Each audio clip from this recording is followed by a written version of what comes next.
bastante arcaicos para nuestro tiempo, que es revolucionario cuando no sabemos exactamente qué es una revolución en la actualidad. Y democrático ni hablamos, ¿no? La democracia es para ninguno. Yo creo que el voto de poder en los partidos políticos es muy pequeño y en Aguascalientes, pues bueno, se subsume a la figura de algunos cuantos y de los partidos políticos que son grises, como en este caso el PLD, pues ni siquiera aportan siquiera un debate interesante para nosotros. Y en el sentido de que ser egoísta, lo digo egoísta porque si bien los recuerdos y las enseñanzas del pasado nos pudieran traer muchas buenas anécdotas, creo que el momento, el paso final de la vida hacia la muerte nos contraría. Yo creo que al momento que estamos en esa postura podemos opinar siquiera cómo vamos a sentir nosotros o cómo va a sentir la familia, no cómo sentimos desde el punto de vista del papel y de las palabras, sino del sentimiento. En este caso no hemos tomado en cuenta el sentimiento de cada una de las personas que va a tomar esa decisión y por tanto el levantar la voz, el gritar. Creo que bueno, el punto es pensar, actuar correctamente para de verdad hacer algo por el problema. Si estamos en contra, entonces hagamos eso en contra. Si estamos a favor, conciliemos una parte que esté en contra para verdaderamente encontrar soluciones. Cosas que en la política mexicana estamos haciendo. Y la ocupación de una tribu no es solamente eso. Es, señores, vamos a decir esto con profundidad y no solamente el decirlo por decirlo y tampoco caer en el sofisma que si bien se ha dicho, pero las mentiras y las verdades salen a reducir a toda luz y no es cierto que podemos decir en este momento estoy totalmente en contra o estoy totalmente a favor, porque las dos van a un mismo lugar. Sí, pareciera paradójico eso, pero así es. Y contrario a cualquier situación que pudiera escribir Arturo, en este momento podré decirle que los dos podemos coincidir en mucho y discutir en tanto, pero que al final podemos sacar esta síntesis para el bien de la ciudad y del bien de nosotros en particular. Gracias. Para cerrar este último. Bueno, finalmente habría que coincidir en que el principio de la dialéctica es ese, ¿no? La tesis, la antítesis, provocar una síntesis. Me gustaría un poco abundar sobre lo que es el concepto de revolución democrática, sobre lo que son los colores de un partido político y sobre muchos etcétera que se pudiera tratar aquí, pero finalmente no es ni el escenario ni el lugar. Finalmente, cuando los argumentos se han terminado, se llega al momento del insulto y a veces el tratar de decir soy un ciudadano y estoy por encima de los partidos significa un insulto al que no lo está, cuando en sí, pues finalmente no es ni el tema de debate, ni aún y cuando anteriormente aquí se empezó a poner de colores el debate anterior, pues no es ese el sentido de este certamen. Por lo tanto, lamento no poder decir un argumento al respecto, salvo que la participación política de cada uno no tuviera por qué significar que, dicho vulgarmente, por estar amarillos tuviéramos problemas en el hígado. Habría que decirle al compañero que inicialmente la idea o el argumento no va en sí a tratar de modificar los sentimientos de los familiares de una persona que requiere o que siente que requiere interrumpir el tratamiento médico. Esta idea iría más que nada aunque suene paradójico, a dar una verdadera calidad de vida. ¿Por qué? Porque finalmente, ¿hasta qué punto podríamos hablar de dónde inicia y dónde termina la vida? ¿Hasta qué momento podremos decir que efectivamente una libertad que viene la vida no sea libertad? O en su defecto, como lo estamos diciendo en este momento, una vida que llegue a la libertad tampoco puede considerarse vida. Finalmente, la Ley General de Salud desde hace muchos años permite al paciente renunciar al tratamiento médico. En este sentido, se le está dando la posibilidad al paciente de que previamente a perder todas sus facultades, previamente a ser simplemente un vegetal conectado a aparatos que van a mover mecánicamente sus pulmones y su corazón, pueda decidir el que no lo vayan a conectar ahí. Pueda decidir la renuncia en sí, como ya quedó claro, a recibir tratamiento médico, a no prolongar la vida o a no prolongar la existencia, que en todo caso ya no sería vida porque se ha perdido lo principal, la dignidad, el gusto por vivir, las ilusiones. Uno nace con ilusiones, es joven y quiere tener una carrera, quiere tener una familia, quiere tener nietos. Pero una persona que sabe que el tiempo está contado, tal vez ya no quiera nada de eso, sino simple y sencillamente descansar. Todos tenemos derecho a descansar, aunque le duela a los que se van a quedar aquí llorando los próximos meses. Hay que tener en cuenta que hoy en día la ley todavía no ha tipificado como delito el intento de suicidio. Esto es porque obviamente sería tan absurdo como decir que una persona no tiene derecho a disponer de su propia vida.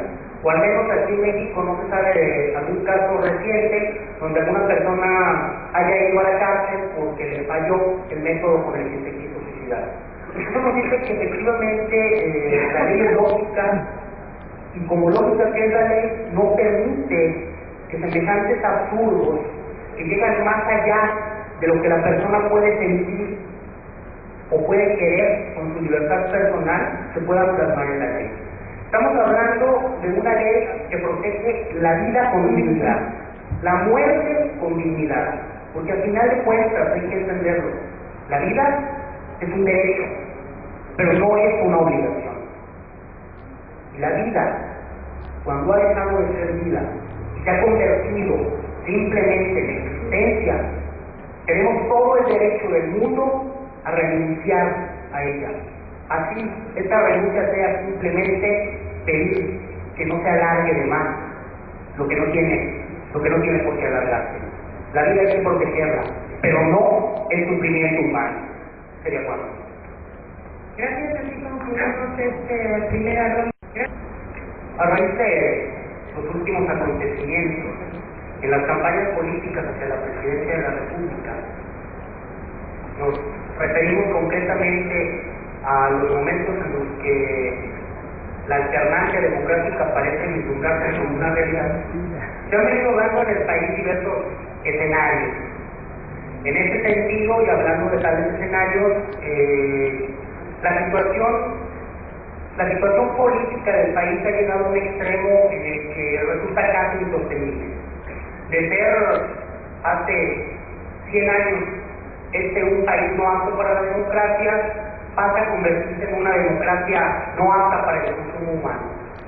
Y en ese sentido se llega a los enfrentamientos que casi hacen que la sangre llegue al río. Debido a esto, los legisladores deciden en determinado momento empezar a modificar tanto los esquemas electorales como la propia Constitución. Es por eso que el día de hoy los medios masivos de comunicación, esencialmente las televisoras, se la pasan, como ya se dijo aquí, desgarrándose las vestiduras por lo que ellos le llaman la libertad de expresión, que es un eufemismo para decir la libertad de grabación. En este sentido, ahora estamos tratando sobre si las campañas políticas contribuyen o no a la emisión de un voto razonado, pues la realidad es muy sencilla. No contribuyen a la emisión de voto razonado desde el momento en el que las campañas políticas, como las hemos vivido de unos años a la fecha, han ido encaminadas más a la degradación de la persona que a enaltecer los valores de la persona que está buscando promocionar. Es decir, yo no voy a decirte como candidato lo que voy a hacer por ti. Yo no voy a decirte lo que haré en determinado caso de que me des tu voto. Yo voy a decirte que debes votar por mí porque yo soy menos malo que aquel por el que no quiero que vote. En ese sentido, las campañas de denigración, que son una copia un poco burda de lo que vienen siendo las campañas norteamericanas. Digo, al final de cuentas tenemos ese mal como mexicanos de copiar siempre todo lo que extranjerismos y digámoslo así como decía el viejito aquel, tantito más malo, de que copiamos nada más lo malo. En ese sentido, México, a raíz de la elección de 1994, empezó a copiar ese tipo de esquemas. Se empezaron a dar los debates, los candidatos chistosos, los candidatos no tan chistosos, los que todavía afortunadamente no se han dado los que besan niños, gracias a Dios, porque pues en un país como este que tanto significa la pederastía, que es un tema todavía tabú, un candidato que besara niños, me parece que sí sería infame. Sin embargo, sí se han dado los candidatos y sí se han dado los partidos, porque también hay que decirlo, que se dedican a degradar al enfrente, que se dedican a prometer el oro y el moro, pero sin un programa real concreto de gobierno. Candidatos, partidos, estructuras, etcétera, etcétera, que jamás nos han dicho cómo van a mejorar el país, que nos dicen que el país está mal, que nos dicen que el país tiene que cambiar, que hay que mejorarlo, pero jamás nos dicen cómo. Nos presentan propuestas programáticas o propuestas legislativas que al final de cuentas resultan ser auténticas vaciladas. Quisiera poner algunos ejemplos, pero sería meternos en tema de otros debates. Y sin embargo, ¿qué es lo que nos encontramos? Que aún y cuando existen la alternancia, aún y cuando hay participación ciudadana, el día de hoy sigue existiendo pobreza, sigue existiendo marginación, seguimos viviendo en un país tercermundista que no tiene posibilidades, seguimos viendo que no hay el avance en materia ni micro ni macroeconómica, pero nos encontramos que las campañas siguen siendo cuadriláteros, o más que cuadriláteros, lucha en oro. Gracias al participante Arturo Oteo. Les recuerdo a los designados que ustedes mismos han elegido y que profundicen, por algo ya pasaron a esta segunda ronda. Toca el turno ya de Jessica Santillana. Muchas gracias. El voto, las campañas políticas tienen que ver para que nuestro voto sea razonado. Yo pienso que sí. Yo no puedo creer que alguien como mi compañero en una postura de un joven no quiera luchar porque nosotros los jóvenes tengamos la alternancia de poder escoger dentro de las muchas propuestas. Una campaña hace a nosotros como ciudadanos unas personas más preparadas, un voto más razonado, más pensado. Dice que resulta ser que las campañas son para degradarse entre unos y otros. Yo creo que las campañas es simple y sencillamente para conocer la oferta y la demanda por la cual un país puede cambiar o no cambiar. Prohibir sus ideas de partidos. Una campaña facilita simple y sencillamente el acercamiento con la ciudadanía. Si un político no va a hacer campaña política, es un político que jamás conocerá las necesidades ni de su estado, ni de su municipio, ni de su país. El político que baja, hace campaña, hace un toca-toca, va y conoce las diferentes necesidades de los diferentes niveles económicos, yo creo que es un candidato que está preocupado, es un candidato que en su campaña, a raíz de ese conocimiento del pueblo, va a poder promover nuevas opciones. A través de ese conocimiento de campaña conocerá perfectamente lo que a veces estamos alejados de la ciudadanía, a veces no conocemos las verdaderas necesidades. Yo creo que nosotros como mexicanos merecemos cada día que nuestro voto sea razonado, y la manera en que lo vamos a razonar es conociendo las diferentes propuestas de los candidatos, conociendo las ideologías, la plataforma, el plan de trabajo, la manera en que lo van a llevar a cabo. Yo creo que no debemos denigrarnos a nosotros como mexicanos y como ciudadanos con el simple y sencillo hecho de que este es el candidato, este es tu otro candidato, que te ofrece No importa, vota por el que tú quieras, o vota por el partido que tú tienes mayor semejanza a tus ideales. Aunque eso tampoco podría ser posible porque al final de cuentas no conoceríamos la ideología de dichos partidos.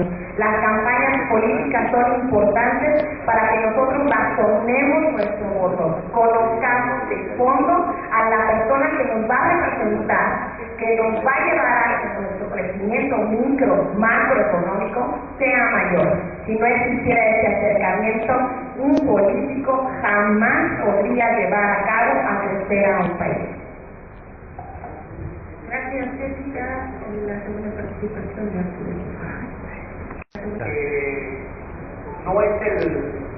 No es la pretensión el hecho de que los políticos dejen de hacer campaña. Finalmente, pues sí que bueno que se haga campaña para que se conozcan más o menos, porque la realidad de las cosas es que los políticos hoy en día ni siquiera son conocidos.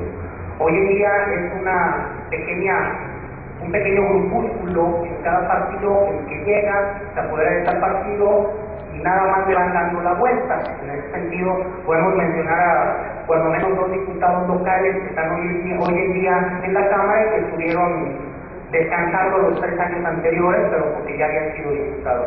Y en la Cámara Alta y en el Senado también hay senadores que fueron diputados, y etcétera, etcétera. Pero es nada más un pequeño grupo el que existe ahí. Ahora, el asunto de las campañas políticas tiene que replantearse en México. No es posible que siga dándose como hasta ahora, y es la postura inicial a la que siento que me he seguido desde el principio, hablando de lo que son las campañas políticas.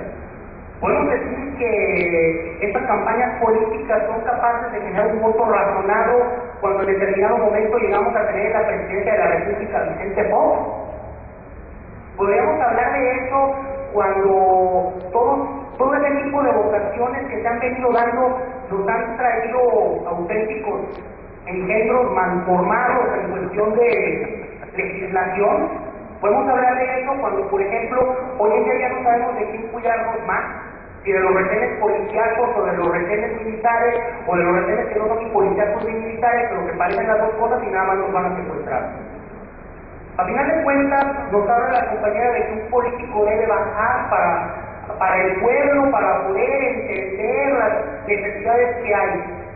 Primera, político como tal existe como clase en México. Es una nueva clase que ha surgido, lo cual es una verdadera barbaridad. ¿Por qué? Porque si bien es cierto que el político debe ser una persona preparada, también debe ser una persona del pueblo, también debe ser alguien que conozca las necesidades. No es posible que estemos hablando de candidatos a diputados en Aguascalientes cuyos distritos son del tamaño de 15 o 16 manzanas y no conozcan la problemática que hay ahí. Suena absurdo, suena surrealista, pero es cierto. Hay diputados que no conocen las calles que conforman sus distritos. Más con la legislación actual, existió un diputado que no sabía que cierta comunidad de asientos le pertenecía. Esos políticos son los que tenemos actualmente. Y esos políticos son, en gran parte, los que han generado este tipo de campañas a las que nos referimos cuando decimos que no sirven para dar el voto razonado. A final de cuentas sabemos que es más el voto duro de los partidos que el voto realmente razonado de los ciudadanos. Nosotros sabemos que en el año 2000 don Vicente dijo una payasada que tal vez ahora llama con mucho eco, crecimiento anual del 7%. Casi nadie le prestó atención, pero sí le prestó atención a las campañas de migrantes en contra de los demás candidatos, en la cual trataba de asemejar una alianza existente entre dos candidatos que jamás podría existir, pero que por el efecto mediático se dio a entender que sí existía. En el pasado 2006 creo que vivimos el enfrentamiento más amplio de todos. Por un lado un superhéroe surrealista gritándole a todos que eran chachalacas, y por el otro lado nuestro actual presidente, el chaparrito peluquito de lentes, como lo llamaban, que también empezaba a decir que el otro era un peligro para el país. Y por ahí se nos quería meter aquel que todos decían, ¿tú le crees? Yo tampoco. Y afortunadamente no logró meterse ni a los primeros lugares del mando. Y luego, este tipo de políticos que hemos estado viendo, y esas campañas, que son netamente migrantes, son las que hemos estado viendo. Hoy en día no hay un candidato a senador que ande tocando puertas. No hay candidatos a diputados, en su gran mayoría, que anden tocando puertas. Hoy en día la campaña, hay que saberlo y hay que decirlo, se hace en los medios masivos de comunicación, no bajando a saludar a la gente. Estas son ideas que se quedaron muy atrás y que hoy en día ya no se ponen en práctica.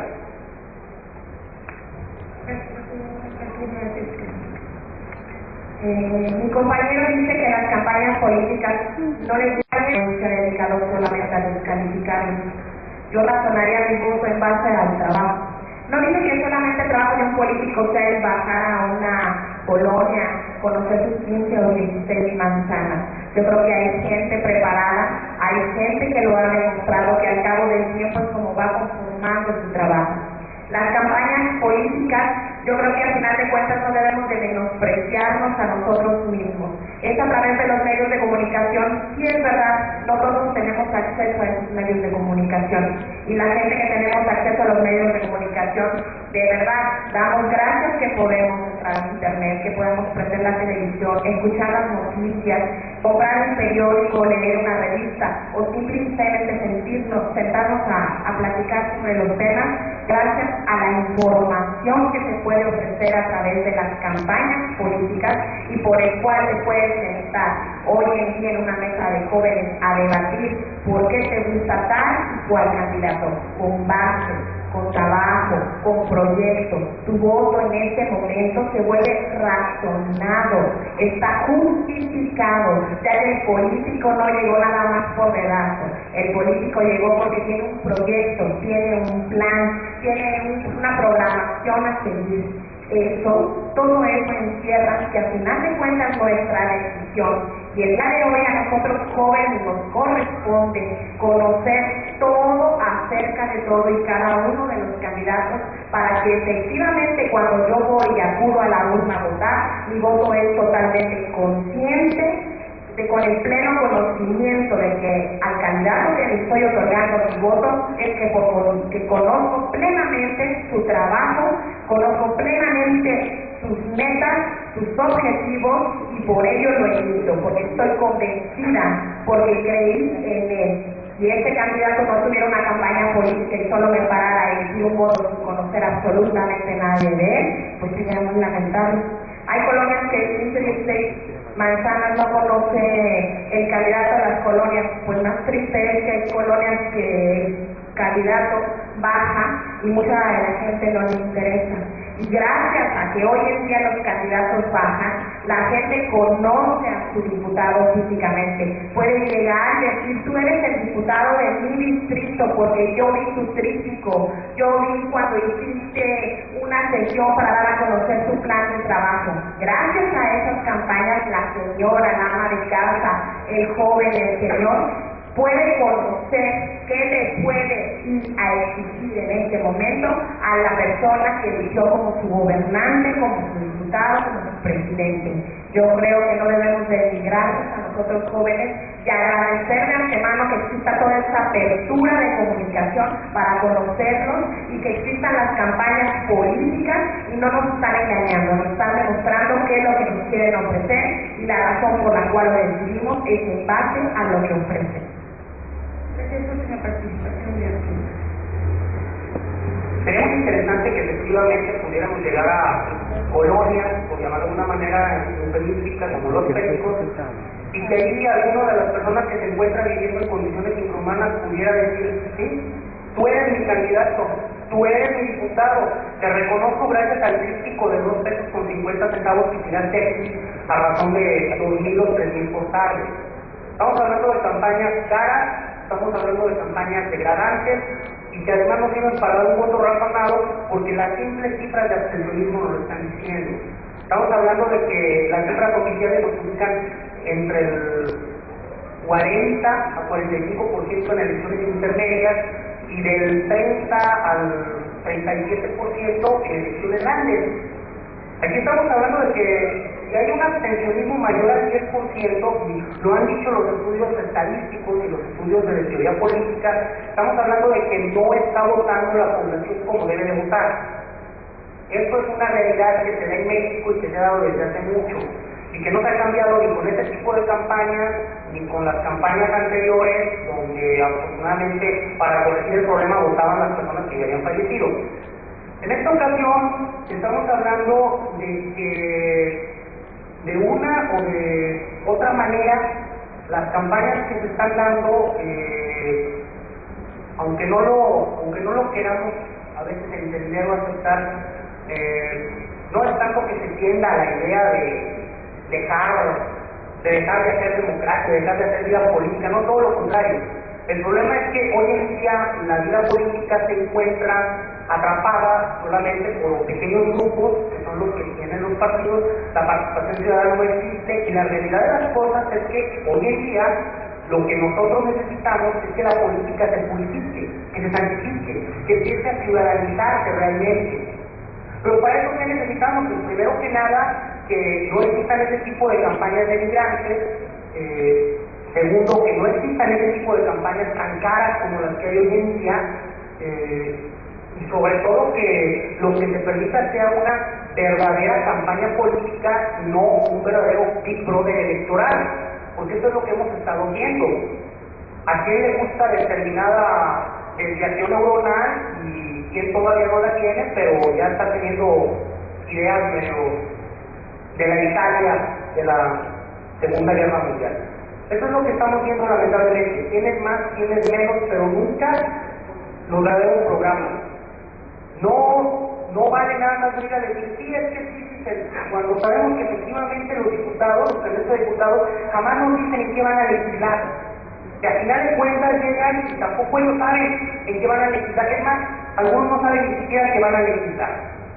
¿Cómo queremos que los diputados nos digan en qué van a legislar si de la última encuesta que se hizo en el Congreso de la Unión, cerca de 150 ni siquiera sabían cuántos artículos tiene la Constitución Política de los Estados Unidos Mexicanos? Esos son los candidatos que llegan mediante un sistema que ha estado diseñado para empezar a eternizar ciertos grupos en el poder, que está diseñado para empezar a eternizar a las mafias de los partidos, porque es la realidad. Y al final de cuentas, sabemos que no llega el mejor, y mucho menos llega por un voto razonado, llega por un voto duro, y llega por aquel voto que se le puede quitar al contrario en base a decir que es peligroso, o en base a decir que está loco, o en base a decir cualquier cantidad de cosas que jamás van encaminadas a decirnos cómo van a resolver los problemas de fondo del país. Nos hablan de la necesidad de una reforma energética, pero nos presentan una simple reforma del régimen del Pemex. Nos hablan de la necesidad de una reforma en materia penal, pero nos presentan un ejemplo que ni siquiera ellos entienden en qué grado es garantista y en qué grado es totalitarista. Y así como esos ejemplos hay muchos. Esos son los diputados que llegan, esos son los senadores, los presidentes, los gobernadores que llegan, que no tienen idea de cómo van a hacer las cosas y tampoco vienen a decirnos a nosotros. Simplemente nos dicen, vota por mí, porque yo soy menos malo. Creo que como mexicanos y como ciudadanos merecemos algo mejor. Gracias. Para cerrar, generar usted la razón que hoy en día hay candidatos no preparados. Es por ello que las campañas son importantes. Si nosotros como gente conocemos en las campañas políticas que ese candidato carece de experiencia, carece de profesión y carece de trabajo, no lo vamos a hacer llegar al poder. Por eso es un voto razonado. Si nosotros lo conocemos, sabemos que carece total y absolutamente de la preparación, no lo vamos a llevar al poder. No somos una sociedad tan tonta como para poder llegar y emitir un voto porque pertenezco al voto duro. Creo yo que los jóvenes de hoy en día nos interesa eso, conocer todas las posibilidades a las cuales puede llegar cada uno de los candidatos. No queremos más legisladores, más gobernantes, más presidentes que no conozcan de leyes, ni de constitución, ni de salud, ni de educación. Queremos gente preparada, como lo estamos haciendo hoy en día nosotros mismos. A veces dices tú del abstencionismo, a veces la calidad nos da mayores resultados que la cantidad. Precisamente un voto duro nos puede traer a consecuencia un mal gobernante, pero cuando conocemos todos los proyectos que ofrecen y la gama de colores en los cuales podemos nosotros poder emitir nuestro voto, es cuando damos gracias de vivir en un país como lo es México, en un país donde los políticos pueden bajar, pueden ver en la televisión y darnos a conocer todo lo que nos pueden llegar a ofrecer. Somos una sociedad tan inteligente que ya no queremos más de ellos. Por eso las campañas políticas al final de cuentas nos ayudarán a que nuestro voto sea cada vez más razonado, a que tengamos mayores legisladores y gobernantes más preparados, porque ya no nos van a hacer tontos. Cada vez la sociedad es más... Las reformas constitucionales en materia penal. En México se ha caracterizado por ser un país con derechos humanos y a favor de la equidad de género. Como hemos visto, México está en contra de la violación de los derechos humanos, pero lamentablemente con estos denominados derechos humanos, los adolescentes se han visto beneficiados para decir que, como son menores de edad, cometen delitos graves y no pueden ir a la prisión. Yo estoy a favor de que actualmente en esta 60 legislatura se reformó la materia en cuestión de la ley de menores infractores y adolescentes, porque es justo que también ellos paguen los delitos que hacen y no nada más las personas grandes, y ya que los derechos humanos no se les están violando en ningún momento, porque ellos cometieron un delito al violar los derechos humanos de otra persona. Gracias, solamente hacer la aclaración de que hablar de la reforma constitucional en materia penal es hablar de un tema complejo y aparentemente solo para reguleros, ¿no? Para los que dicen que estudian o que son abogados.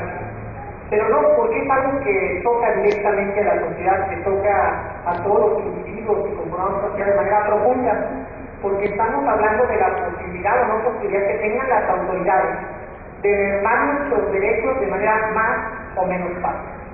Compañero, yo quisiera creer que la reforma constitucional en materia penal va más allá del simple tema que usted maneja de la penalización de los menores, porque aparte ese es un tema un poco viejo, porque esta reforma es de hace 2 años. La reforma que creo que ahorita es la que se está debatiendo y que tema que da origen a este tema es la reforma en cuanto a la oralidad de los juicios y en cuanto al cambio en el sistema completo de justicia, tanto para menores como para mayores. Entonces, vamos a ampliar la discusión a la verdadera actitud del tema. Ahora bien, ¿por qué estar en contra de esta reforma?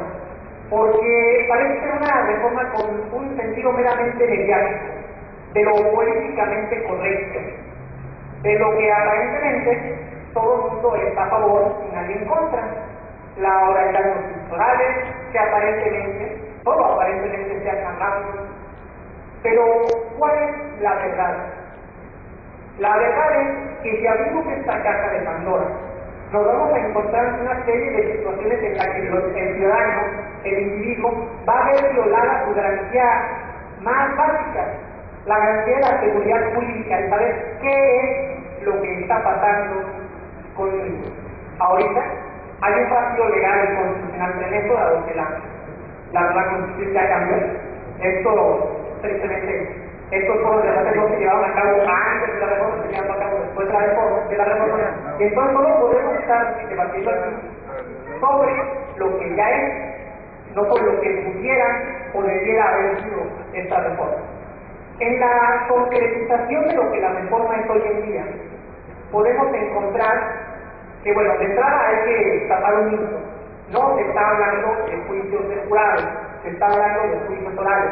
Cuando se habla de la reforma constitucional y se dice que se implementó la realidad, todo el mundo se imagina la típica película esta donde están los 12 jurados, donde está el fiscal y está el abogado defensor, y están en un debate más o menos parecido al que tenemos aquí. Lo que se está implementando en México no tiene nada que ver con eso.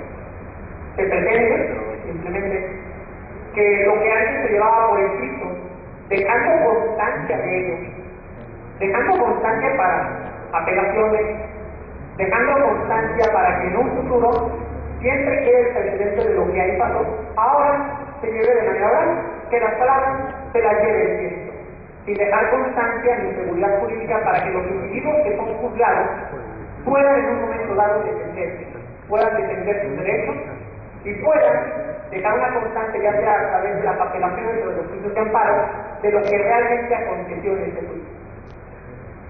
Intentar dramatizar un proceso penal, como luego podemos ver en las películas estadounidenses, donde termina siendo una dramatización de los hechos. El testigo, que no importa lo que dice, sino importa cómo lo dice, no importa qué es lo que vio, sino importa si conmueve o no conmueve a las autoridades. Es una sátira de lo que debe ser un proceso judicial. Un proceso judicial debe de basarse en una sola cosa: los hechos. ¿Qué fue lo que pasó? ¿Por qué? Porque todas las demás intencionalidades son meramente metafísicas, no las podemos probar. Es un problema, vaya, de epistemología, de teoría del conocimiento, de lo que podemos o no sabemos. Si vamos por esta vena y satirizamos o caricaturizamos un proceso judicial, puede ser muy peligroso, porque podemos llevar a muchas personas a la cárcel y podemos dejar que muchos culpables salgan libres, no más porque son buenos actores o tienen un abogado que es muy elocuente.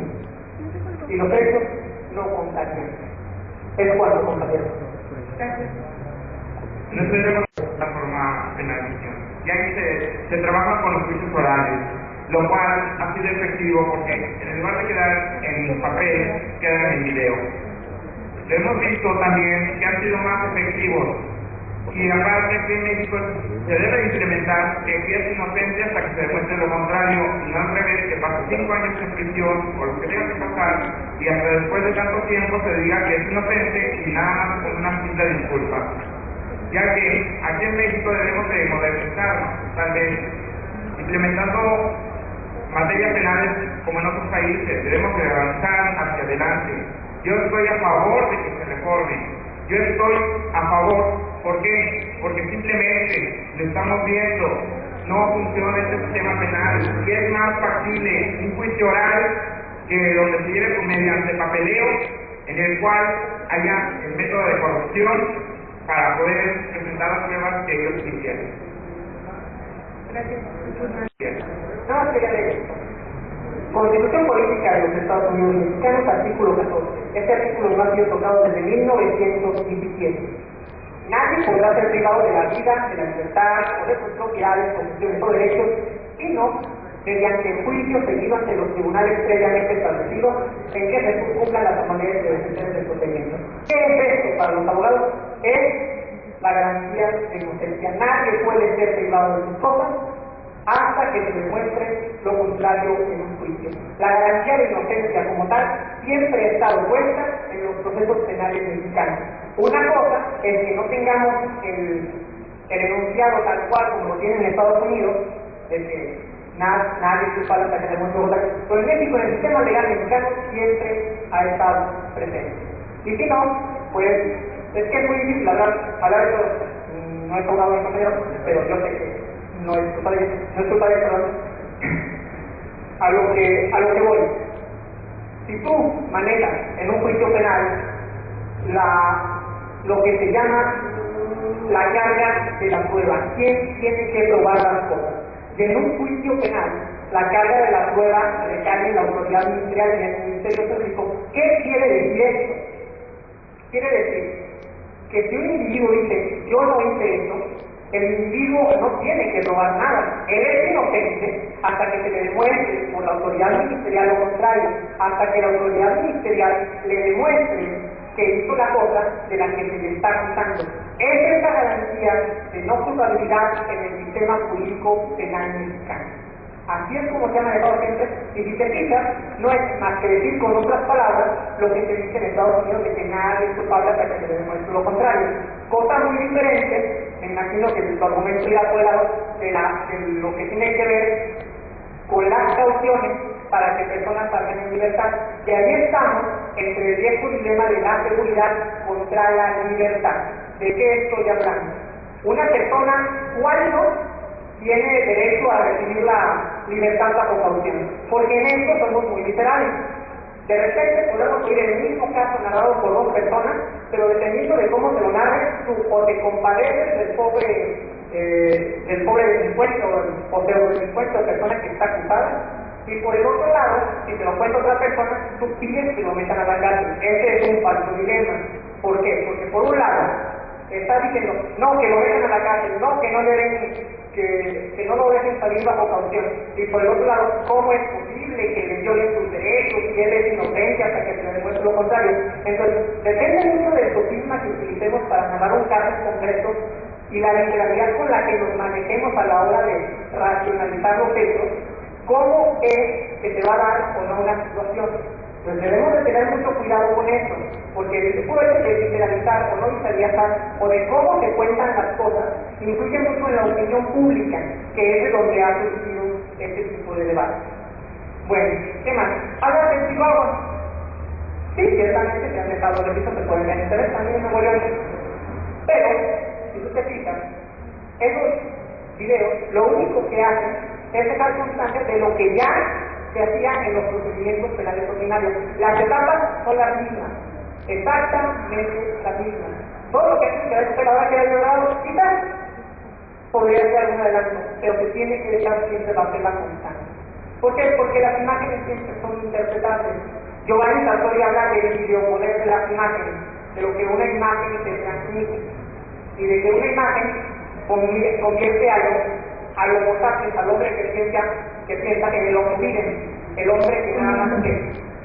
Entonces, si convertimos todo en imágenes, todo nada más simplemente a la visualización que tengamos los hechos y no a la racionalización a la que tuvimos un proceso escrito, estamos corriendo el riesgo de que las personas estén en un terrible estado de inseguridad pública. Pues es evidente, pero yo no estoy de acuerdo con sus puntos de vista, de todos modos. Yo estoy a favor de que se haga esa forma. Lamentablemente es para ya no hacerlo todo proceso en papel, porque lamentablemente se pueden perder los papeles. Si tú dices que las imágenes son interpretativas, sí, son interpretativas depende de la persona que esté especializada en esos casos. Los ministerios públicos actuales que rigen por el papel, lamentablemente son más corruptibles que los que ya se rigen por video. Y te digo por qué. Porque lamentablemente aquí en Aguascalientes es en donde tú vas a denunciar un caso y se tarda horas para que te lleven al ministerio público y horas para que aprendan al delincuente. En Chihuahua, sigo tomando este caso, porque se ha visto que ha sido más efectivo la resolución de los problemas. Ha sido más efectivo que el Ministerio Público se atienda en el momento y en el momento que empiece a actuar. Porque ya todo el video ya no es como antes que tú ibas a denunciar y el Ministerio Público se iba a encargar de recabar las pruebas necesarias. Las pruebas necesarias que quiere el que va. Y además, ahí tiene que ver también que lamentablemente por el papel, el Ministerio Público, si era acusado a una persona que aunque tenga los millones, siempre se dejaban comprar por él y acusaban al otro, lo contrademandaban. Ahora, se tiene que hacer la prueba y aunque se tenga que dar el dinero que se tenga que dar, que no sea para el Ministerio Público. Sí, que se le cobre todo lo que se tenga que cobrar a la persona que es el culpable. De todos modos, que vaya a la cárcel. Estoy a favor. Yo que estuve incentivado a no son del Ministerio Público, son de las audiencias totales que se llevan en los juzgados, en la que está el juez, que el juez es la autoridad responsable, no lo que pasa en el Ministerio Público, en los lugares que se levanta la denuncia. Tú puedes entrar a la página de internet y lo que ves son las audiencias del juicio. No lo que ves es cuando llega la persona a levantar el acta. Eso no se ha visto en ninguna parte de la República, te lo puedo asegurar. Entonces ahí creo que hay cierto desconocimiento. Dice, habla de la corrupción, tiene razón de la corrupción, pero más que de la corrupción, y antes de cambiar nuestro sistema penal, que hemos tratado de construir desde la época de los romanos, desde el origen romanista, y implantar un sistema de tipo anglosajón que nos impone el Banco Mundial, porque no sabes que una de las directrices del Banco Mundial hacia México es implantar esos famosos planes, que rompen con toda la tradición jurídica mexicana, que por lo tanto ayudan a que todos los que hoy son jueces y abogados y personas de las que depende la libertad y seguridad y la toma de decisiones de los procesos judiciales tengan que readaptar un sistema completamente nuevo y diferente. Si tú nada más metes el cambio, pero no te lo llevas desde las universidades donde se forman a juristas, como ya en las universidades como en la que yo estudio, donde ni siquiera se les da preparación para los días claves, sino simplemente seguimos el sistema médico y ya no sé los días claves qué es lo que va a pasar el día de mañana. El día de mañana nadie va a estar preparado para el tipo de cosas que